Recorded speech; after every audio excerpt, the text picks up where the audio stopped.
రాష్ట్ర ప్రభుత్వం అమలు చేస్తున్న ప్రతి సంక్షేమ పథకం గ్రామంలోని ప్రతి ఇంటికి చేరేలా సర్పంచులు కృషి చేయాలని సర్పంచుల ఫోరం జిల్లా అధ్యక్షుడు కోన్యాల బాలరెడ్డి పిలుపునిచ్చారు. సిద్దిపేట జిల్లా గజ్వేల్ పట్టణంలో నిర్వహించిన సర్పంచుల సమావేశంలో కోన్యాల బాలరెడ్డిని సిద్దిపేట జిల్లా సర్పంచుల ఫోరం అధ్యక్షుడిగా ఏకగ్రీవంగా ఎన్నుకున్నారు. అదే కార్యక్రమంలో వెంకన్నగారి వెంకటరెడ్డి గజ్వేల్ నియోజకవర్గ అధ్యక్షుడిగా ఎన్నికయ్యారు.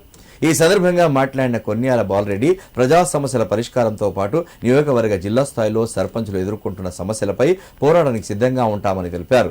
ప్రజలు తమపై ఉంచిన నమ్మకాన్ని నిలబెట్టుకునే విధంగా గ్రామాభివృద్ధిలో ముందుండి పనిచేస్తామని చెప్పారు. ఈ సందర్భంగా జిల్లా అధ్యక్షుడిగా ఎన్నుకున్నందుకు జిల్లాలోని సర్పంచులకు కొన్యాల బాలరెడ్డి కృతజ్ఞతలు తెలిపారు.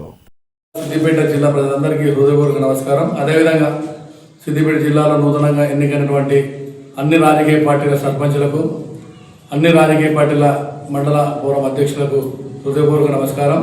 నన్ను ఈరోజు మన రాష్ట్ర అసోసియేషన్ వ్యవస్థాపక అధ్యక్షులు భూమన్న గారు నన్ను ఈరోజు సిద్దిపేట జిల్లా అధ్యక్షులు ఎన్నుకున్నందుకు హృదయపూర్వక ధన్యవాదాలు.